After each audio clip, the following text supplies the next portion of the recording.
যে সকল কাপড় পরিধান করে মা বোনদের নামাজ কবুল হবে না।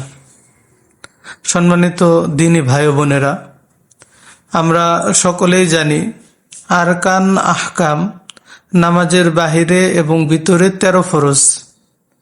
নামাজের বাহিরে হলো 7 ফরজ: শরীর পাক, কাপড় পাক, নামাজের জায়গা পাক, সতর ঢাকা, কেবলামুখী হওয়া, ওক্তমতো নামাজ পড়া, নামাজের নিয়ত করা। এই 7টি হলো নামাজের বাহিরের ফরজ। আর নামাজের ভিতরের 6টি ফরজ হলো তাকবীরে তাহরিমা বলা, দাঁড়াইয়া নামাজ পড়া, কেরাত পড়া, রুকু করা, 2 সেজদা করা, আখেরি বৈঠকে নামাজ শেষ করা। তো আজকে আমাদের আলোচনার যে মূল বিষয় সেটা হলো নামাজের বাহিরে যে 7 ফরজ, তার মধ্যে 2 নম্বর যে শর্তটা, অর্থাৎ কাপড় পাক। হ্যাঁ, কাপড় পাক ঠিক আছে, এখন আপনার নামাজের কাপড়টা কোন ধরনের কাপড় হতে হবে।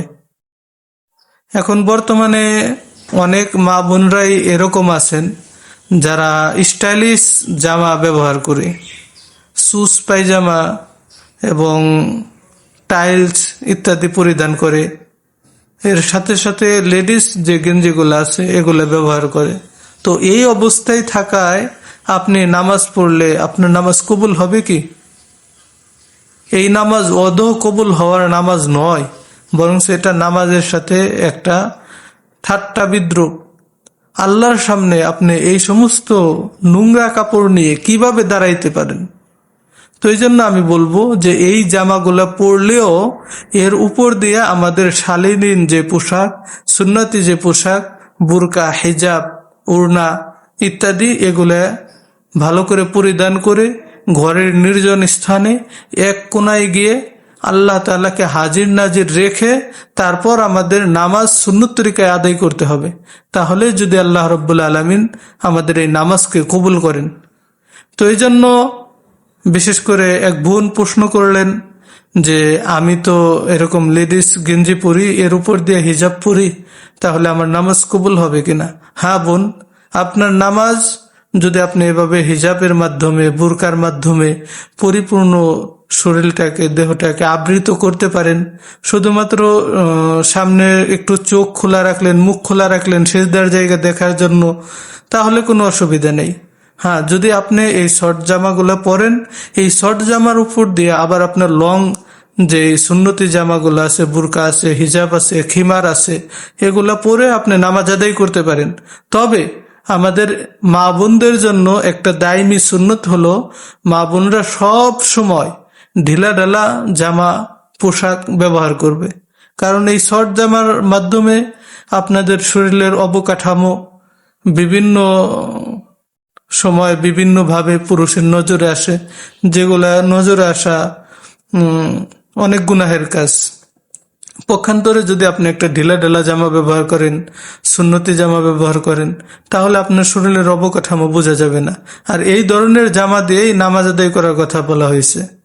হাদিসের মধ্যে আসছে যে নবী করিম সাল্লাল্লাহু আলাইহি ওয়াসাল্লামের এক সাহাবী, দরিদ্র সাহাবী, যার শুধুমাত্র একটা চাদর ছিল, ওই একটা চাদর দিয়েই সে মসজিদে পুরুষের সাথে নামাজ আদায় করতেন, জামাতে শরীক হইতেন, এবং তিনি বাড়িতে ফেরার পরে ওই চাদরটা তার স্ত্রীকে দিতেন এবং তিনি আড়ালে লুকায়িত থাকতেন, আর স্ত্রী ওই চাদর পরেই নামাজ আদায় করতেন।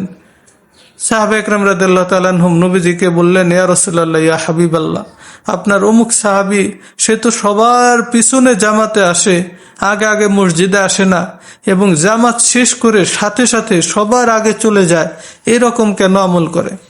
নবীজি যখন সাহাবীকে জিজ্ঞাসা করলেন যে তুমি এরকম আমল কেন করতেছো, যে সবার পরে মসজিদে আসো এবং সবার আগে মসজিদ থেকে বের হয়ে যাও, অথচ নিয়ম এবং আমল হলো যে সবার আগে মসজিদে আসা, সবার পিছনে মসজিদ থেকে যাওয়া। তো এই সাহাবী বললেন, ইয়া রাসূলুল্লাহ, ইয়া হাবিবাল্লাহ, আমার মাত্র একটি চাদর, এই চাদর দিয়ে আমি পুরুষের সাথে মসজিদে জামাতের নামাজে শরীক হই, এবং আমি চলে যাওয়ার পরে আমার স্ত্রী এই চাদর দিয়েই তিনি ঘরে নামাজ আদায় করেন। তখন নবীজি বললেন যে তুমি উত্তম কাজ করছো, অর্থাৎ ওই স্ত্রী একাকী থাকা অবস্থায়ও উলঙ্গ অবস্থায় নামাজ আদায় করার চাইতে একটু পরে ওই চাদর দ্বারা আবৃত হয়ে সুন্দরভাবে শালীনতার সাথে আল্লাহর সামনে দাঁড়িয়ে নামাজ আদায় করা, এটা উত্তম কাজ।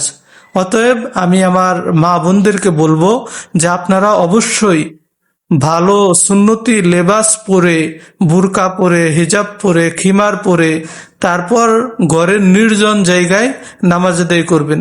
আল্লাহ রাব্বুল আলামিন সকলের নামাজ এবং সকল আমলগুলা খুলুসিয়াতের সাথে কবুল করেন।